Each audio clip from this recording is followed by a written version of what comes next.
Yuk. Yuk, boleh on. Bismillahirrahmanirrahim. Bismillahirrahmanirrahim. Assalamualaikum warahmatullahi wabarakatuh. Waalaikumsalam warahmatullahi wabarakatuh. Baik, selamat pagi semuanya. Baik. Alhamdulillah, bagaimana kabarnya hari ini? Alhamdulillah. Luar biasa. Baik. Tetap semangat meskipun bulan puasa hari ini. Hari berapa kita puasa hari ini? Lanjut kita di mata kuliah metodologi keperawatan. Lanjut dari pertemuan kemarin setelah kita bahas minggu kemarin apa? Pengkajian ya.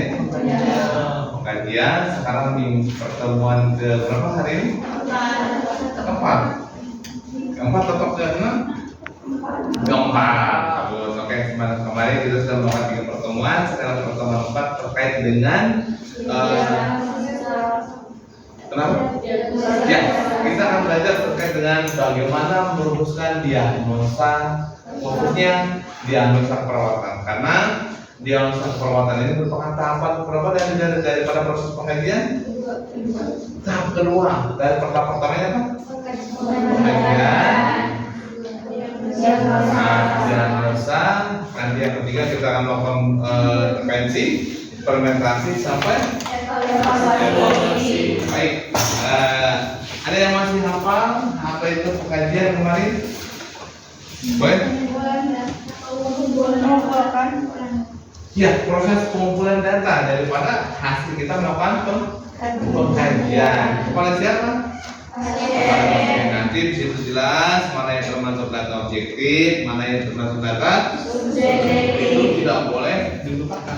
Ya, karena pengkajian itu merupakan fondasi awal ketika Anda akan melaksanakan suatu nursing proses. Apa nursing proses? Asuhan. Nah, jadi tahap pertama ketika datanya benar, valid, ya kan? Ada kriterianya kan? Sumber datanya dari 3, apa sumber data ada berapa? Ada sumber data primer, kalau tadi primer dari pasien langsung, kalau sekunder dari keluarga atau dari keluarga pasien. Nah, ini sekunder. Yang tersier dari catatan laboratorium, bisa berupa hasil pemeriksaan radiologi, ya kan, atau laboratorium. Oke, kita fokus ke diagnosa perawatan. Diagnosa perawatan itu merupakan tahap kedua daripada proses asuhan perawatan. Apa yang maksud dengan diagnosa? Kenapa? Keputusan dari apa? Individu dalam masyarakat terkait dengan apa? Ya, tahap pertama kita tadi sudah melakukan terkait dengan proses pengkajian. Kita analisis data sampai kita mendapatkan suatu masalah keperawatannya apa, baru di situ kita mendapatkan suatu diagnosa. Jadi suatu pernyataan klinis tentang respon individu ya. Nah, nanti Anda harus bisa membedakan antara diagnosa yang kita buat, diagnosa perawatan dengan diagnosa medis, iya kan? Nah, itu nanti jelas sangat berbeda. Nah, jelas di sini nanti dalam membuat suatu diagnosa perawatan kita akan muncul bagaimana kita menganalisis mensintesis sampai membuat suatu keputusan klinik. Bagaimana sih akibat dari penyakit tersebut pada pasien, responnya terhadap apa? Terhadap respon pemenuhan KDM, kebutuhan dasar manusia. Nah, itulah yang kita sebagai seorang perawat harus lihat, itu adalah KDM-nya, bukan ke arah medisnya. Nanti medisnya itu adalah ranah dari dokter yang akan membuat suatu diagnosa medis. Contoh, diare. Itu diare itu adalah diagnosa medis, ya kan, diagnosa medis. Atau bahasa lainnya GE, gastroenteritis, atau bahasa sehari-harinya diare. Nah, kita tidak bisa menggunakan diagnosa itu sebagai diagnosa perawatan. Tetapi adalah kita bisa menggunakan dari diare itu respon yang diakibatkan dari diare itu apa, terutama terkait dengan respon pemenuhan KDM. Apa KDM? Apa yang terganggu dari diare tersebut? respon pulmonnya. Cairan terganggu atau tidak? Terganggu. Kenapa cairan? Berlebih atau berkurang? Kurang. Berkurang karena apa? Karena terlalu banyak mengeluarkan. Karena diare itu terlalu banyak minum atau terlalu banyak mengeluarkan cairan? Potensial kurang atau berlebih? Kurang. Nah, karena banyak keluar, ya kan? Bahkan yang dikatakan diare itu lebih dari frekuensinya lebih dari berapa? Satu hari? Lebih daripada 7 kali, ya kan? Misalkan 7 kali sehari, BAB itu diare termasuk diare atau bukan? Nah, nanti itu harus tahu. Kadang lebih dari 3 kali sehari itu sudah dikatakan diare. Itu jadi itu yang kita lihat, itu yang nanti akan kita bicarakan hari ini adalah terkait dengan bagaimana memberikan perumusan apa? Merumuskan suatu diagnosa keperawatan. Jadi berdasarkan respon pemenuhan KPM-nya. Kemudian nanti dalam Anda membuat suatu diagnosa itu ada diagnosa aktual. Apa itu aktual? Ada di referensi? Hah? Yang menggambarkan dari harus divalidasi oleh perawat karena adanya pada karakteristik Aktual ya, itu berarti sudah terjadi atau belum? Sudah terjadi atau belum? Pada pasien itu sudah terjadi, iya kan aktual. Contoh apa? Gangguan pernapasan. Berarti gangguan pernapasan itu atau gangguan jalan nafas? Pasti mengalami gangguan jalan nafas kan? Sudah terjadi atau belum? Sudah. Padahal sudah mengalami sesak nafas kan? Nah, itu artinya aktual. Kemudian yang kedua apa? Resiko atau potensial. Apa itu resiko atau potensial? menggambarkan bagaimana individu di mana individu maupun kelompok lebih rentan mengalami masalah yang sama. Karena, iya. Resiko potensial. Artinya apa? Maknanya belum terjadi. Contoh tadi, misalkan pasien tertusuk paku, kan? Artinya belum ada darah, belum ada nanah, belum ada bengkak. Jadi belum ada infeksi. Nah, apa yang kita diambil dari kasus tersebut? Resiko apa? Pasien bisa terjadinya infeksi. Udah terjadi belum infeksinya? Belum. Karena 5 tanda-tanda infeksi belum ada. Ya ada merah, ada darah, ada apa lagi? Ada nanah, ya kan? Ada bengkak, udem. Belum nampak. Misalkan hanya pendarahan saja, tapi belum memakai itu. Sebagian data untuk terjadinya infeksi. Itu maksudnya potensial. Kemudian diagnosa kesejahteraan, kesejahteraan. Terus yang keempat,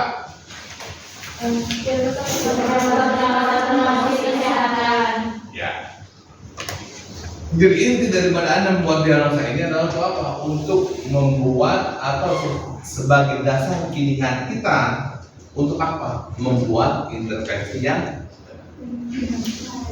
paham. Artinya dengan dasar kita membuat suatu diagnosa, otomatis langkah selanjutnya kita membuat diagnosa itu apa? Rencanakan apa sih yang akan kita rencanakan. Contoh, Anda menemukan pasien dengan gangguan jalan nafas. Jelas-jelas di situ ada DO-nya, DO-DS-nya. Apa DO-nya? DS-nya. DO-nya pasien, DS-nya pasien mengusak nafas, ya kan? DO-nya terlihat kontraksi interkostal, pengembangan dadanya kenapa? Terus ada sumbatan di jalan nafasnya. Terus ada riwayat makan pentol. Pentol, ya kalian tahu nggak? Pentol di depan rambut. Ternyata nyangkut di tenggorokan, sesak nafas. Berarti kan itu suatu data penunjang juga kan? Nah, berarti jelas itu nanti akan menegakkan suatu diagnosa merupakan gangguan jalan nafas. Karena tadi ada tanda simptomnya kan? Nah, artinya apa?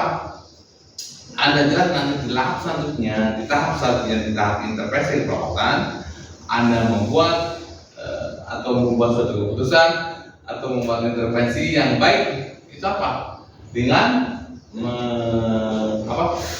Dengan membuat intervensi sesuai dengan diagnosa. Yaitu tadi gangguan jalan nafas. Seperti apa intervensinya? Bebaskan jalan nafas, ya kan? Lakukan suction untuk membantu sekret yang menumpuk di jalan nafas, di pernapasan. Nah, kemudian apalagi posisikan pasien, ya kan, semicolon supaya apa? Supaya pengembangan dadanya lebih maksimal, parunya akan lebih leluasa dalam mengambil oksigen. Nah, seperti itu. Nah, itu diagnosanya. Nah, dalam membuat suatu diagnosa sendiri ada beberapa acuan yang harus Anda buat atau beberapa acuan yang dijadikan sebagai patokan untuk membuat satu keputusan terkait dengan pembuatan diagnosa tersebut. Otomatis ada rumusnya, ya kan? Rumusnya apa? PES. Problem, etiologi, science. Problem itu apa? Masalah siapa? Masalah lo. Masalah pasien. Problem, bukan PS4 ya. PS4 memainin PS5. PS problem itu apa? Masalah daripada masalah daripada ditentukan dari mana? Dari yang setelah Anda tadi melakukan pengkajian dulu. Maksud nanti baru dapat kan data-data sejarah, tadi baru dapat masalahnya apa? Tadi misalkan masalahnya gangguan napas, masalah potensial terjadinya risiko infeksi, atau misalnya masalah tadi keseimbangan cairan elektrolit karena diare, ya kan? Nah, itu adalah masalah keperawatan. Nah, E-nya apa? Apa itu etiologi? Penyebab dari masalah itu apa? Nah, ingat, yang dijadikan sebagai atau etiologi atau penyebab itu adalah jangan sampai itu adalah diagnosa medis yang Anda pakai. Contoh tadi, etiologi karena diare, nggak bisa, nggak boleh. Jadi misalkan gangguan keseimbangan cairan berhubungan dengan diare, itu nggak boleh. Apa kehilangan cairan itu karena apa? Karena misalnya diare itu berarti outputnya berlebih, pengeluaran yang berlebih kan? Nah, itu yang dijadikan sebagai etiologi atau yang dijadikan sebagai bisa dijadikan sebagai penyebab. S-nya apa? Symptom itu apa? Gejala. Disertai apa gejalanya tadi? Kekurangan cairan itu. Turun kulitnya bagaimana kalau yang kekurangan cairan? Turun kulitnya kering, mukosa bibir kering, ya kan karena kekurangan cairan kan. Kemudian apalagi dari pasien mengeluh apa biasanya kalau dia mengeluh itu simptomnya. Jadi dalam membuat suatu diagnosa itu apa tadi harus ada rumusnya, ya kan? P, E dan S. Problem, etiologi dan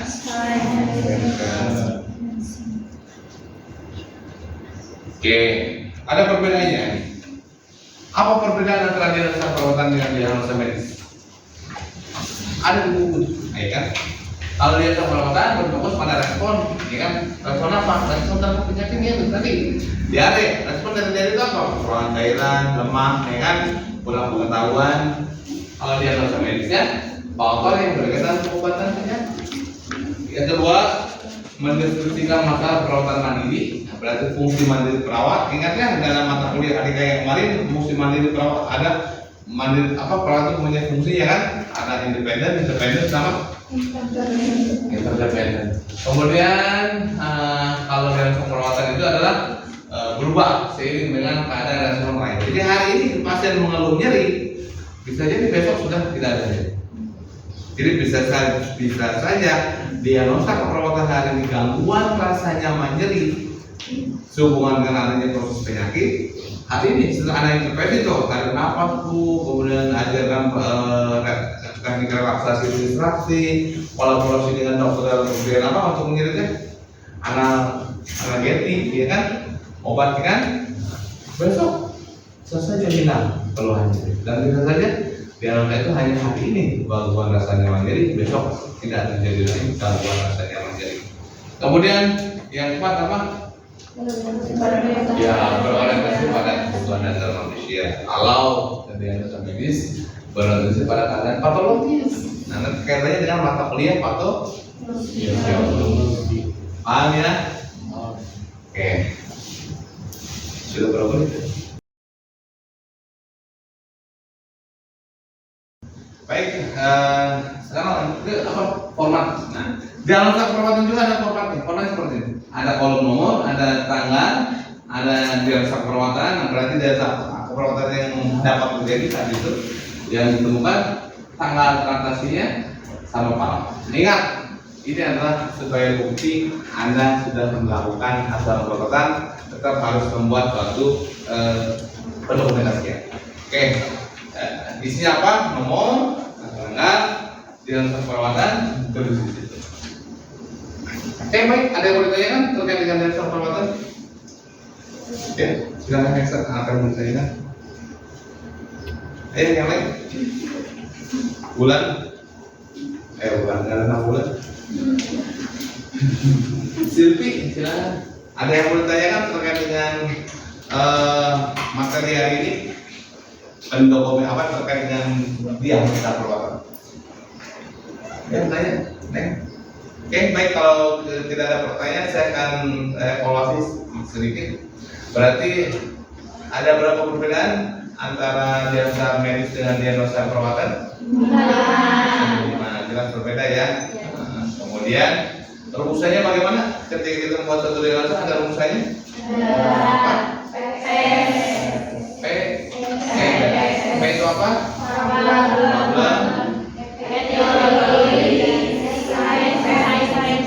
S itu apa? Gejala ya, tanda dan gejala. Kemudian dalam suatu diagnosa tadi ada beberapa jenis ini diagnosa perbuatan. Yang satu terkait dengan diagnosa itu sendiri disebut dengan apa?